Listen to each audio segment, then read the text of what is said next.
coalition apte ak Diomaye ñu ngi koy teg jamono ji. waaw xam nga lii Baro wax li muy révélé mooy dama koy njëkkee ba ma koy fàtte mooy balaa législative yi. xam nga le fait que Pastef dem moom kese si législative yi loolu c'était révélateur. te ñëpp xam nañ ne aussi Pastef comme ni ma ko waxee Pastef ni mu jàppee apte la jàppee Diomaye président c'est apte bi c'est un peu différent sax mais Pastef jamono ji fi mu toll mooy dafa gëm ne c'est Pastef avant tout ñoom sax loolu lañ gëm moo tax ñuy wax ne que parti état wala état parti loo si mënti jël. donc Pastef c'est ça la perception Pastef de l'exercice du pouvoir en tout cas la perception Sonko de l'exercice du pouvoir donc man mën naa comprendre ku ne Pastef bëggoon na jénn Diomaye président parce que man jàpp naa ne jénn législative yi demal sa bopp rek loolu défaite. loolu jénn Diomaye président la. parce que sa boo xoolee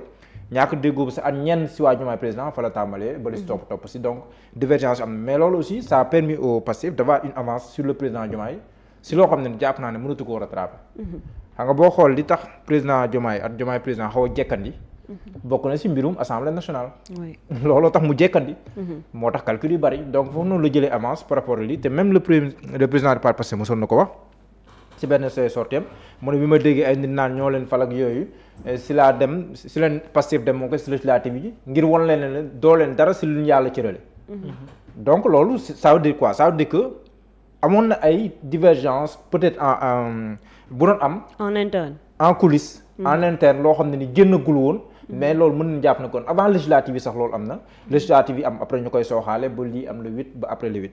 mais man dem jotaay bi ma si neex mooy bon di nga dégg ay xëccoo di nga dégg ay werante mais ñoom ñëpp ku si nekk day bëgg a wan ne que ba léegi maa ngi si parti bi. Ousmane Sonko laa gëm. waaw ñoom ñëpp malgré le fait que bokkuñu ay gis-gis si ay points. mais kenn waxuñu ne nekkatuma parce que ñoom ñëpp dañuy revendiquer ne ñoo ngi biir Pastef. te tant bi ngeen foofu noonu. avantage lay nekk pour le Pastef parce que kenn newagul man damay jéem au contraire ñi ñuy bëgg a exclure sax ñoom ñu naan pour la ngeen ñu exclure ñun kenn ëpp ñu légitimité. boo xoolee ku mel ni Ousmane Baro am na légitimité wax ci Pastef. parce que dafa fekkee lu bare. ñoom doon waxtaan itam ba pare boo xoolee fii Pastef tollu lii am démb ñenn di ko ñaawul mais Pastef noonu la mës a mel. Pastef dafa nekkoon ci opposition bi taxawaay bi la taxawee woon nekk au pouvoir taxaw bi la taxawee mais c'est que boo nekkee au pouvoir xam nga lii sax ñun mënoon nañ ko bañ a waxtaane. il y a moins de ndaxte li lu concerné benn parti la ñuy wax seen biir maanaam lu concerné benn association privée la booy xool. mais la moo tax ñu koy waxtaanee c'est parce que ñoom ñoo nekk au pouvoir te dafay concerné lu bëree bëri. mais ku si nekk boo ko dégloo bu baax a baax da ngay xam ne kii di waxtaan ak président Diomaye di waxtaan ak Ousmane Sonko. mënut a yem ak ki nga xam ne ni président Diomaye rek lay waxtaanal. wala ki nga xam ne nii Ousmane Sonko rek lay waxtaanal mun noo yem. te yenn saa yenn position stratégique yi mooy waral kii mën a taxawee nii mais kee du ko mënee. kii day jàpp ne en privé la mën a waxee li muy wax. mais en plus du ko mën a wax parce que dayoom ak responsabilité moom mooy waral lu mel noonu. ñi jàpp ne ni ñoom en public lañ war a fësale li nga xam ne mooy seen taxawaay kon koo si gis rek am na fu dëgër fi muy taxaw pour mën a am position bi moo tax affaire yi mënut a nekk une position uniforme. mënoon na par exemple Cheikh Bara Ndiaye nii la taxawee rek député yëpp wala DG doon war a taxawee ni Cheikh Bara Ndiaye.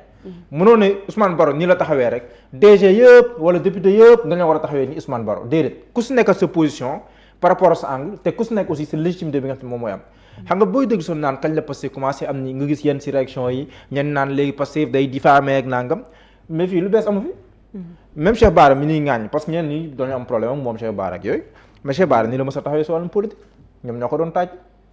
avec Macky Sall nii la mës a taxawee si wàllum politique te tey ji aussi quand on parle de légitimité moom il ne manque pas de légitimité parce que keroog maa ngi gis benn photo boo xam ne nii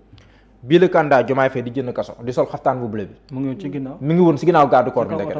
te jamono jooju yéeg si kaw oto bi yombut. kon loolu c'est une légitimité bu ko mën a may moom mu waxee na ni si biir parti bi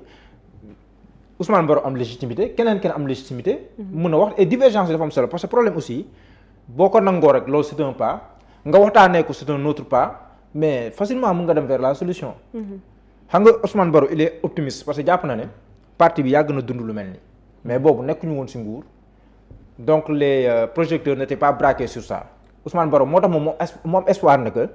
tôt ou tard retrouvaille mën na am parce que jàpp na ne parti bi traversé na lu gën a métti loolu wala lu ndróog lii il a donné des exemples parfois yenn position yu président parti bi di jël ñoom ñu convaincre ko mu jël beneen kii donc moom il parle en connaissance de cause mën nañ ko nangul mais keneen aussi ku analyser la situation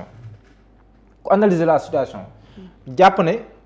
kii yoon bi mu waroon teguwu si mu ŋàññ position boobu il faut que ñu nangul kooku aussi parce que kenn mënul imposer keneen sa angle de vue kenn mënul imposer keneen say analyse kenn mënul imposer keneen sa gis-gis ci wàllu mbir mi yow benn wet da ngay gis keneen mën a gis beneen wet léegi nag ñaar ñi nga xam te ni peut-être ñoo sut lépp mën a gis wet yëpp moom mooy ñaar ñi ko seet te ñoom ñaar seen diggante am na lu ñu xam am na lu ñu xamul li ñu xam mooy ñoom li ñu wax mais li ñu xamul mën na am sax moo sooxe jafe-jafe bi parce que le président Pastef la waxoon wéet naa am moom wax ko solution amul ma woo nit bu ñetteel ñu mi El Malick Ndiaye ma ne ko nanga mu ne ma dëgg la ak yooyu est-ce que am na amul léegi ñoom ñett ñoon lan waxtaanee ba léegi dégguma El Malick Ndiaye wax ne lii leen fa waxtaanee ñaar ñi ko seq ba léegi jéegu génn mën ne lii mu kon mën na am le nœud du problème en réalité mooy la ñu waxtaanee woon ñaar ba am ku leen ñetteel te loolu ba léegi génnagul kon ñun am na lu ñuy gis ndax moom mooy ndax ay symptômes dong la wala ndax luy ay mandarga yi mbir dong la waaye nag la soo koy tooke bi dëggantaan mi ngi si biir léegi loolu la ñu xamagul loolu bëri na ñu siy wax ñoo xam ne nii xamuñu lu si biir parce que ñoom ñaar kaso leen bokkoon daan fa waxtaanee bi ñu génnee kaso wax ne daan nañ waxtaan ay heure yenn saa président Diomaye dem si cellule président Ousmane Sonko ñoom ñaar ñu waxtaan ak lan la waxtaan xamuñu ko donc xamuñu ko léegi ñun li ñu mën a analyser mooy lii fës li ñuy gis ak les déclarations yi di génnee fii ak les actes qui sont en train d'être posés ça et là mais jàpp naa ne man lii exercice bi lu may rafetlu la te dafay wane aussi vitalité démocratique si biir ab parti li Ousmane Baro def lu am solo la parce que dem foo xam ne leer na la ngay wax ñu bari duñ si d'accord ak yow mais nga wax ko si anam bi nga ko waxee garder sa sérénité aussi ñeneen aussi apporter seen ay répliques loolu am solo la Khadija Mahécor moom moo tëj waxtaan moom tàmmali Sonko yem Sonko neen lépp lu ñu fay wax dafa neex le président di parti Pastef mais que analyse bu Bassirou Kébé aussi foog noo ko analyser waaw moo tax wax na lu am solo parce que li mu wax aussi c'est la réalité politique moom jàpp na ne c'est catégorique non Bassirou Kébé jàpp na ne fii ñaari fi mën a am kii moo téye assemblée bi te loolu muy dëgg la majorité elle est passive loolu moom c'est la réalité moo téye assemblée bi mooy premier ministre président de la république mooy le chef de l'exécutif waaye déggoowutul ak le chef de la majorité parlementaire politiquement kon loolu cohabitation rek la mën a tudd léegi mën na nekk cohabitation douce masla je suis d'accord avec lui wala dem vers une coalition voilà hardie voilà rude buy am taxaw jaakaarloo àggaguñu foofu nag te ñaan ñu yàlla sax ñu àgg foofu parce que ay blocage lu nekk mën na seen mais fu mu toll nii ñàkk bokk bañ a bokk gis-gis bi mu amee xam nga te président parti Pastef premier ministre assemblée nationale la ko waxee c'est symbolique si kanamu député yëpp la ko waxee mais député bi nga xam ne nii waa Pastef ñoo fay majoritaire fa la waxee ne que si wàllum politique ku nekk mën na am doxalinam gis-gisu boppam kon foofu noonu moom la acté la séparation en tout cas xaw ma la séparation mais en tout cas divergence politique yi à l'Assemblée nationale la ko waxee mënoon na ko waxee si kii mais le fait que mu waxee ko à l'Assemblée nationale il y a cette pesanteur symbolique bi nga xam te mooy am à travers l'Assemblée nationale et la différence fu mu toll nii c'est l'Assemblée nationale c'est l'Assemblée nationale qui fait toute la différence ñu ngi wax waxi ay dissolution gi yooyu mais même dissolution mën nga dissoudre parce que amaat la mu ça revient au même ou pire sax voilà loolu est-ce que du gën a risqué pour le président léegi nag pour mu mën a am ay assurance pour dissoudre mu leer na ko ne politiquement dina mën a dara il faut beaucoup de compromis politique avec l'opposition ak ndàngam est-ce que xaj na fi fii 29 non pas 27 est-ce que xaj na fi non je crois pas est-ce que xaj na fi parce que instant yi nii ñi ñu leen installé décembre 2024 décembre 2026 lay mën a dissoudre l'Assemblée nationale fiet ay weer fiet daanaka lu jege at est-ce que boobu lépp xaj na fi boo xoolee ki nga jàkkaarloo à moins que élection yi mais même avec les compromissions ak parti politique yi Mouhamadou Diallo dañuy fàtte ñiy voté askan wi waaw askan ban perception la am par rapport ak lii xaw te loolu noonu c'est ce qu'il y a de fondamental mais man jàpp naa ne du point de vue de l'opinion moom président Diomaye mën na natt boppam avant coow li di am fan la tolloon ci opinion fan la tolloon ci askanu Sénégal peut-être dina am ay outils yu ko natt at bii coow li amee fan la toll d'accord defe naa ne moom mën na koo nattal boppam am na réponse bi de waaye defe naa ne lii xew rek ci ay tournée politique am lii xew rek ci tournée politique sax tournée économique lu yàggul dara wax dëgg yàlla def na ko ba noppi mais ça n'a même pas fait débat amul dayo ça n'a même pas fait débat or man dama gëm ne président de la République acte bi ñu posé dafa war a def débat surtout ay tournée économique si ça ne fait pas débat ça veut dire ce que ça veut dire est-ce que ñi ko daan tingoom di vulgariser ses actions bu demee si toolu coton yi ak yooyu ñooñu vulgariser ko est-ce que ñu ngi ko si topp ba tey est-ce que ñi ko war a defal si réseaux sociaux yi parce que Soxna Aminata Touré joxe woon nay consigne ci wàllu woowu na gars yi dem leen si réseaux sociaux yi donc voilà donc moom dès le départ Soxna Aminata Touré joxoon na consigne bu toll noonu. est-ce que àgg na si dayoo bi ñu ko yaakaaree woon ñoom. c'est une question defe naa ne ñoom am nañu ay outils d'appréciation yu ñu war a mën a am. mais man je pense que exercice bi am démb moom exercice bu am solo te dañoo war di débattre noonu laay saluer aussi taxawaay ku su mel ni Maître Aïssata Tall Sall. si nangu bi mu nangu. débattre si loo xam ne nii ñu bari bu nekkoon place am. day naan du ma dem parce que mais mu taxaw débattre wax li mu gis keneen wax leneen li mu gis et loolu je pense c'est extrêmement important et c'est un bel exemple à vulgariser. jërëjëf Mouhamadou Diallo Babacar Kébé lan mooy sa jàngat. non je voulais commencer d'abord par féliciter le JPS bu Guédiawaye pour l'idée seulement balaa dara di xew. parce que dama gëm ne tey lu bare pour nit ñu mën ko jàng wala ñu comprendre que il faut qu'il y ait des initiatives yu mel noonu loolu également aussi laay profiter pour féliciter également aussi waa Y'en a marre ci idée bi même bu dee boobu également dinañ mos a am temps pour indi ci benn point par rapport anam bi nga xam ne lañ ko tegee parce que pour man aujourd'hui dañoo war a mën dépasser fu ñuy nekkee ci clash boo xam ne dañ koy joxar bi wante à distance mais que muy nekk ci benn enceinte boo xam ne dañ koy teg ay micro taxaw mais ñuy véhiculer ay idées yoo xamante nii non seulement day nekk pour bien wu benn entité wala mu nekk bien wu pour le peuple sénégalais. donc idée yi dafay nekk loo xam lu rafet moom la doon mais gis nga boo xoolee bu baax jàngat bi ci biir yëpp pour man daanaka du sore si ce n'est bu Bassirou Kebe boo xam ne dama ci taxaw seetlu ci benn côté mais pour ñeneen ñi il faut ñu comprendre une chose dama ne woon ak lu mënti xew ci ñàkk a déggoo politique bi am diggante Bassirou Diomaye Diakhar Ousmane Sonko na Pastef def le tout ba éviter la chaise vide. lu taxaw ma waxoon la chaise vide mooy. am des positions tellement catégoriques wala tranchées de sorte que le président de la République dafay obligé di jël des décisions de limogeage à la limite dafay dem ba yóbbee leen chaise vide yoo xam ne d'autres personnes ñooy ñëw rempli ci biir chaise yooyu noonu te loolu lan moo ko war a mën a gën a indi le président de la République du question de courage mais amul dara lu koy may luy tax muy jékki-jékki xool ni rek dàq ko aujourd'hui ku ko joxul occasion wala nga may ko opportunité du la mos a relever fa nga nekk te li mën a may ñenn ñi occasion wala opportunité pour mu relever leen fañ nekk mooy ñi am benn posture bi wala ñu yëkkati yenn kàddu yi te il faut aussi ñu comprendre lii Baro lii Jaxate lii ak ñeneen seen ay commentaires publics mënul yemoo ak commentaire yu ñeneen ñi man ni may waxee tey ci Bassirou Diomaye Diakhar Faye ma koy waxee ci coalition Diomaye wala ma koy waxee ci keneen ak keneen mënul yem ak ni Baro war a mën a waxee xam la moo tax Baro la responsabilité interne au-delà du parti politique da koy exercer dans le gouvernement et dans l'exercice du gouvernement. Effectivement. kooku ses postures wala ses positions wala ses explications dafay am demi-mesure Baro il était également à l'intérieur du parti politique ñàkk déggoo yi daan am il faisait partie des personnes yi nga xam ne ñoo daan wax pour régler ko c'est-à-dire bu dara xotteeku waan moom ci ñi ko daan ñëw ci biir ba mu ne correct te kenn du yëg ci la daan bokk. est-ce que nekkul ne Baro parfois au-delà d'être auprès du président de la République ci posture boobu noonu lay waxee sans pourtant que nit ñi comprendre ko c'est-à-dire dafa gëm ne moom lii xew ni yàgg na di am te moom ak ñeneen yàgg nañ am les moyens wala utiliser ay méthodes pour solutionner ko te est-ce que nekkul ne jàpp na ne ba ndege ni différence bi lenn côté la mooy moment boobu on était en l'opposition instant bi ñu toll ni ñu ngi ci biir état te ba léegi teewul moyens yi fi nekkoon méthodes yi fi nekkoon mu ngi fi donc possibilité pour trouver solution mën na nekk. est-ce que nekkul à chaque fois mu exprimer wu ci sens boobu lay waxee te ñu bare mënuñu ko comprendre man du ma ko jàppee ne c'est parce qu'il défend le président de la République de manière boo xamante ni bu kii la mais parce que dafay waxee anam boo xam ne il est obligé de le faire parce que ëllëg ci biir méthode beeg ñaw bi daan am moom ci ñi ko doon ñaw la bokk te ba ndégg ne war na mën a continuer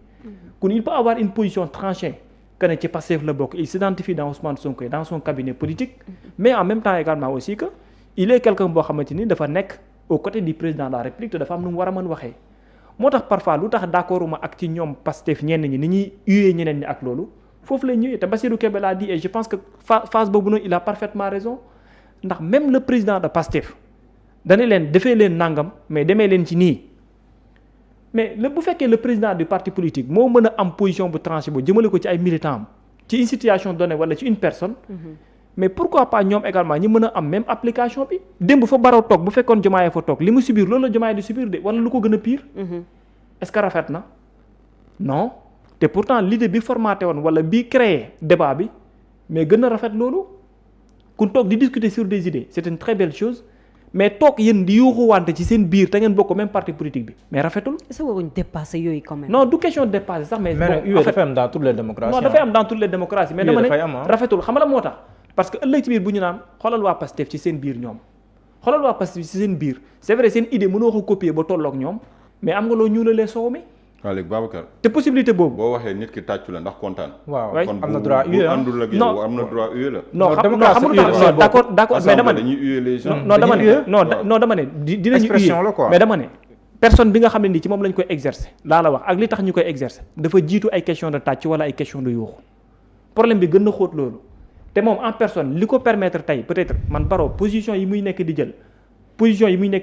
parfois dama koy comprendre de ma am na yoo xam ne parfois du ma ci d'accord ak mais dama ne dafa rafetul ci biir parti politique bi que ñu mën a am yenn posture yu mel noonu parce que li ko mën a expliquer leen kese la mooy parce qu'il s'identifie dans la coalition Diomaye wala il s'identifie auprès du président de la République contrairement ak ce qui est appelé wala la volonté bi parti bi bëgg auprès de Ousmane Sonko te man dama gëm jusque là que ne li nekk nii di problème du jour au lendemain bu possibilité de retrouvailles amee wala bu waree am tamit ñi war a mën a jouer rôle boobu noonu mën nañoo am une position catégorique wala des propos yoo xamante ni incendiaire moom lay nekk auprès du président Diomaye te loolu am na ñoo xam ne ba ndigi ni dañoo war a continuer def le tout ba jouer rôle boobu noonu te Barrow ci ñi war a mën a jouer rôle boobu peut-être ci la bokk modérateur Dame Mbodj peut-être ñi war a jouer rôle boobu noonu ci la bokk Mouhamed Diallo peut-être ci la bokk Babacar Kébé peut-être ci la bokk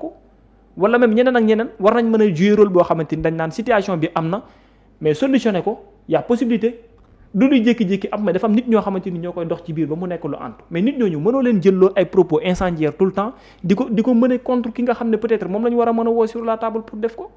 est-ce que mënuloo am as toute compréhension boobu envers ku mel ne Barrow wala envers ku mel ne keneen ak keneen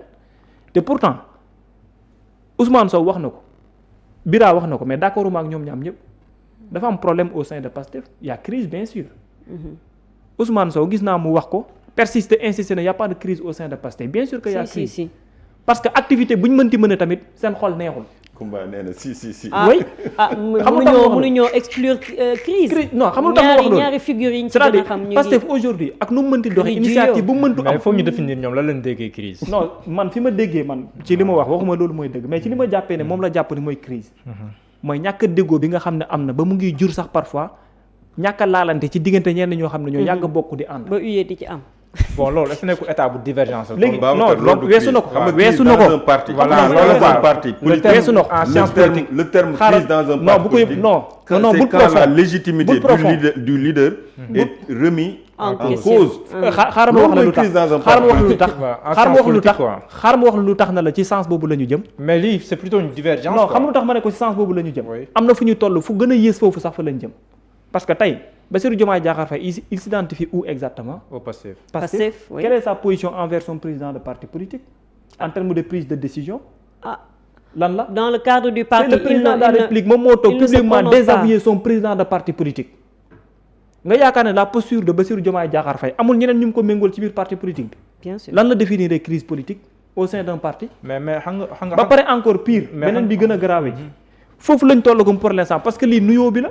mais loolu beesu Pastef de xam nga tax beesu Pastef baabu maa lay xool xam nga tax beesu Pastef waaw si local yu 2022 yi oui Pastef jël na ligne ànd ak Yewwi Askan Wi waaw ay nit yu bokk Pastef jël le contre-pied de Pastef dem sax créer ay liste parallèle yu am na Pastef en 2022 oui mais xam nga loolu yomb naa régler xam nga la moo tax parce que il suffit tout court que le président du parti politique di tranché ñëpp ñëwaat toppaat ci biir mbaboor gi non ngañoon na sax loolu mais teewul loolu amoon na te xam nga bii nag xam nga la waxoon ne que am nay comportement yu pire sax yu may gis si ñeneen ñi ñokke mu ngi suñu oui très bien effectivement xoolal jamono PDS non dafa xaaram fi mu traversé woon mën nañ ni loolu crise la fi PDS jëm bii moo ko gën a pire ji bu amul solution à l'instant T lu leer laa lay wax xam nga la moo tax parce que mën nañ dem ba yegg ci le président de la République bis bu defee séparation catégorique digganteem son premier ministre on peut assister à pire même comment parce qu'en ce moment-là. non institutionnel peut-être mais si parti bi xam nga après la mooy am. mais jàll président Diomaye day ànd ak ñi ànd ak moom. du yem Ousmane Sonko te sax ñoom it sax bii Pastef. mais dafa dul yem dina am ñu ànd ak Diomaye moom. président parce Bassirou que Diomaye man président am na ñu ma gis ñenn ñu si bare bon bañ a wax loolu sax mais dina am ñu ànd ak moom. non xamul tax ma jàpp ne du fa yem. da dul yem ci des questions des questions d'institution mais daf koy jéggi parce que gis nga. lenn il faut ñu comprendre ko. Bassirou Diomaye Diakhar Faye kese ak Ousmane Sonko ñàkk a déggoom loolu kese rek crise la politiquement pour Pastef parce que Bassirou Diomaye Diakhar Faye dafa am lu moom biir Pastef nit ñi ñu nangu ko ñu bañ ko c'est la vérité. 1% la ak 0,25 la ak 0,4 la am na lu moom biir Pastef. ah bon. bien sûr léegi la question que je posais. président de la République s'il vous plaît. mais nag fii rapport de force wane wu loolu de. non son gouvernement. non même son gouvernement à part les 2 ministres xaw ma les 3. waaw foofu la problème am nag même son gouvernement. non xam te 3 ministres yooyu noonu bokkuñu Pastef. non bokkuñu Pastef Diallo amul benn ministre Pastef. Diallo bu fësal. àndam topp bi mu ak topp si Diomaye ginnaaw bu ko fësal laa waxuma nag. am na mais ku ko fësal comme ni ñu koy fësal Ousmane Sonko loolu tam c'est révélateur. non xam nga lu tax ma wax la loolu Bassirou Diomaye Diakhar Faye loo ko mën a waxal même bu tollee 0,0001% am na lu moom biir Pastef waxuma la lu moom waxuma la am da koo moom. muy lan. ci question de popularité wala ci question d'électorat wala ci question de cadre au sein de Pastef wala ci question de pastefien. am na loo xam ne tey ak lu mënti xew bu Diomaye doon tàqali ko Pastef da ko yóbbuwaale. ak lu mënti xew nag laa wax. néew na am ñaari nit lay doon ñetti nit lay doon juróomi nit lay doon buy dem dina teex. ak lu mënti xew suy dem. mais xam nga boo yóbbaale te yóbbaale woo askan wi. waaw léegi xaaral na est-ce que di nga yóbbaale askan wi xam lu tax mu wax na la lu tax mu conséquence ci côté boobu lu tax muy conséquent. parce que mënuloo xam conséquence yi lan lay doon parce que non seulement dafay dem dafay yóbbuwaale mais actuellement c'est lui qui est le président de la République.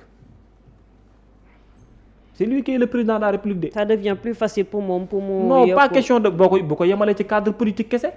mais kon na koo xam ne dafa pare pour defante ak yow politiquement. mais xaaral également aussi lépp luy anéantir sa force politique mën na ko utiliser ci force gi mu am en tant que président de la République.